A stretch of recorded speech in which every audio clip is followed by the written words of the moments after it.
My child, I see you standing in the ruins of what you thought was your life. I see you surrounded by broken pieces, looking at what used to be whole and wondering how you will ever recover.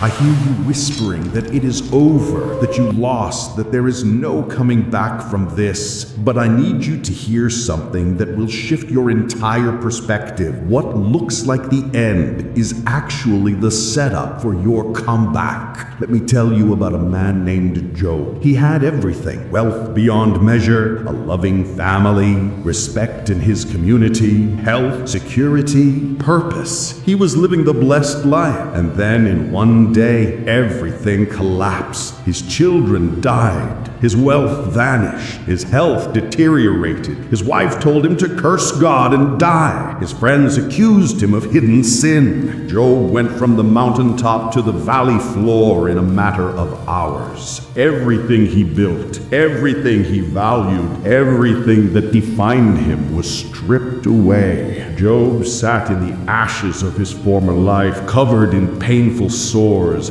scraping his skin with broken pottery, wondering why God allowed this devastation. He had every reason to give up. He had every justification to believe it was over. His story could have ended there, in the ash heap, with loss having the final word. But Job did not know what I knew. He could not see what I was setting up, because what looked like the end was actually the setup. Job's story did not end in the ass. It ended with double restoration. I gave him twice as much as he had before. New children, new wealth, new health, new purpose. And his latter days were more blessed than his former days. The ending was so much greater than the beginning that people talked about Job's restoration for generations. But none of that comeback could have happened if the setup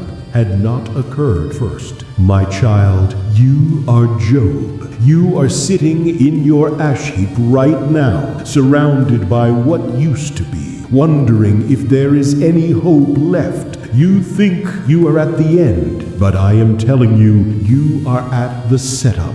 What looks like devastation is actually preparation. What feels like the end of your story is actually the turning point. What seems like total loss is actually making room for double restoration. I am not restoring what you lost. I am setting up something better than what you had before. I am not taking you back to where you were. I am taking you forward to where you have never been. The loss you are mourning was necessary, because what I am bringing next would not fit into your old life. You needed the space. You needed the shaking. You needed the clearing out so I could build something new. And here is what you need to understand about comebacks. They do not happen without setups. There is no resurrection without death. There is no phoenix without ashes. There is no testimony without a test. There is no promotion without pressure. Your comeback is being built in the place you thought was your ending. Your next chapter is being written in the ink of what you thought was your final sentence. So stop speaking like it is over. Stop acting like you lost. Stop believing the lie that what broke you will define you. The breaking was not the end. It was the setup. And in the next season, you are going to see why this had to happen. You are going to look back at this moment and realize it was not destruction, it was demolition. I was tearing down what needed to go so I could build what was always meant to become. In the next 120 days, watch what I do. Watch how doors open that were sealed. Watch how provision flows from unexpected places. Watch how relationships restore or new ones form. Watch how your health rebounds. Watch how your purpose clarifies. Watch how everything that looked dead starts coming back to life. Not the same, better. Not not what it was always meant to become. Job's friends told him to accept his fate. His wife told him to give up. His circumstances screamed that it was over. But Job held on, not because he understood what I was doing, but because he trusted that I was still God, even in the ashes. And that trust positioned him for the greatest comeback of his life. So hold on, not because you see the comeback coming, but because you trust that I specialize in resurrections. I make beauty from ashes. I turn mourning into dancing. I restore years the locusts ate, and what the enemy meant to destroy you with, I am about to use to promote you. This is not the end. This is the setup, and your comeback is about to be legendary.